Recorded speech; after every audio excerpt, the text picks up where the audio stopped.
آپ پھر میں کہوں گا ذرا طاری کیجئے، اسے فرض کیجئے، اسے سوچئے۔ اگر اس حدیث پر ہمارا دل ٹھکا ہوا ہو تو کسی سے ڈر ہوگا؟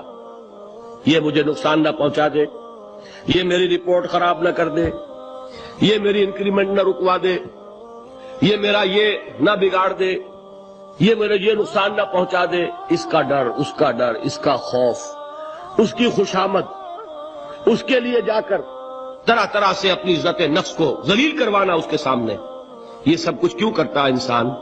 جب سمجھتا ہے کہ اس کے ہاتھ میں میرا کوئی نفع ہے، اس کے ہاتھ میں میرے لیے کوئی ضرر ہے، یہ مجھے کوئی گزن پہنچا سکتا ہے، یہ مجھے کوئی نقصان پہنچا سکتا ہے، یہ میرا کوئی کام بنا سکتا ہے، یہ میری کوئی ضرورت پوری کر سکتا ہے، اسی کا نام شرک ہے۔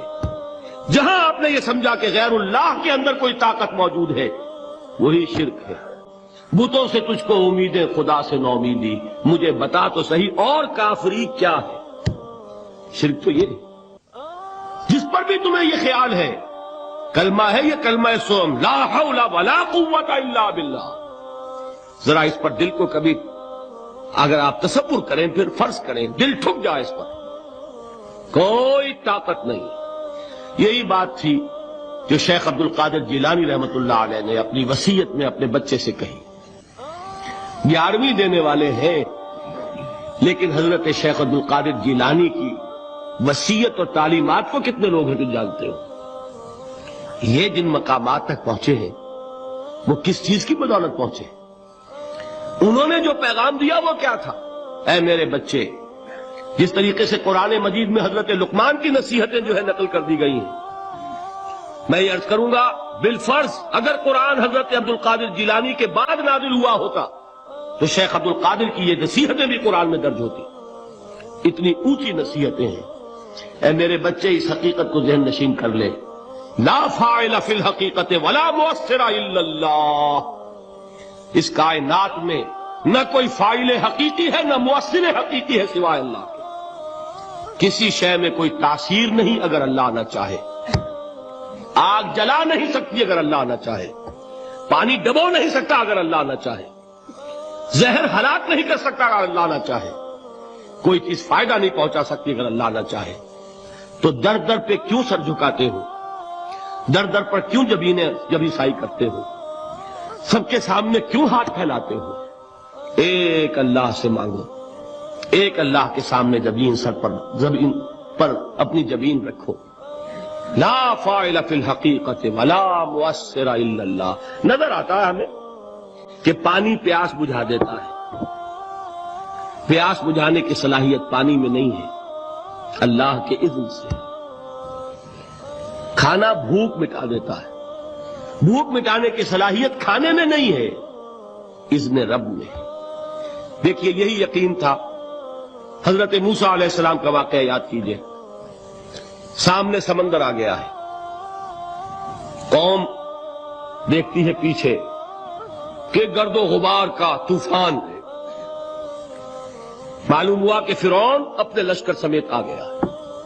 لشکر جب چلتا تھا تیز رفتاری کے ساتھ تو گرد و غبار کا جو طوفان اٹھتا تھا اس کا تصور کیجیے، اور لمحہ بلمحہ وہ قریب آ رہا ہے۔ پوری قوم نے کیا کہا؟ اے موسیٰ انا لمدرکون، اے موسیٰ ہم تو پکڑے گئے۔ قرآن مجید نے تو یہاں وہ باتیں نہیں لکھی ہیں، لیکن تورات میں یہ درج ہے کہ بنی اسرائیل جھگڑنے لگے، دست و گریبان ہو گئے موسیٰ کے ساتھ۔ موسیٰ ہمیں یہاں مروایا لا کر، اس سے تو ہم ہی بہتر تھے، وہاں کھانے کو ملتا تھا، زندگی تو تھی، بیگار ہم کر رہے تھے، موت تو نہیں تھی۔ اب جو کچھ ہوگا اس کا تصور کرو، جس طریقے سے ہمارے ٹکڑے اڑائے جائیں گے۔ تو لڑ رہے ہیں حضرت موسیٰ علیہ السلام سے، یہ تورات کی تفصیل ہے۔ قرآن میں صرف اتنا آیا ہے، پریشان ہو کر انہوں نے کہا انا لمدرکون، موسیٰ ہم تو پکڑے گئے۔ اس وقت موسیٰ کا جواب کیا ہے؟ کلا ان معی ربی سیہدین، نہیں، میرے ساتھ میرا رب ہے، وہ راستہ دے گا۔ بتائیے کہاں راستہ نظر آ رہا ہے؟ یہ ہے ایمان بالغیب۔ راستہ نظر نہ آئے تب اللہ پر یقین ایمان ہے، جیب میں پیسے ہوں اور تب دل کو اطمینان ہے، تو ایمان کس پر ہوا؟ پیسے پر، اللہ پر نہیں۔ جب وسائل و ذرائع نہ ہو اور پھر یقین ہو کہ اللہ مسبب الاسباب ہے، وہ اسباب کا پابند نہیں ہے، وہ اسباب کا محتاج نہیں ہے، اسباب اس کے محتاج ہے، اگر یہ یقین ہے تو اللہ پر ایمان ہے، یہ نہیں ہے تو تمہارا ایمان اسباب پر ہے، وسائل پر ہے، ذرائع پر ہے، مادیات پر ہے، اللہ پر نہیں۔ اس وقت کہاں راستہ تھا؟ تو راستہ تھا سمندر ہے اور ادھر سے لشکر آ گیا ہے۔ کلا ان معی ربی سیہدین۔ اب دیکھیے ایمان کہہ دینا آسان ہے، ہوا معکم اینما کنتم، جہاں کہیں بھی تم ہوتے ہو اللہ تمہارے ساتھ ہوتا ہے، لیکن اس کا یقین قائم ہو جائے تو زمین و آسمان کا فرق واقع ہو جائے۔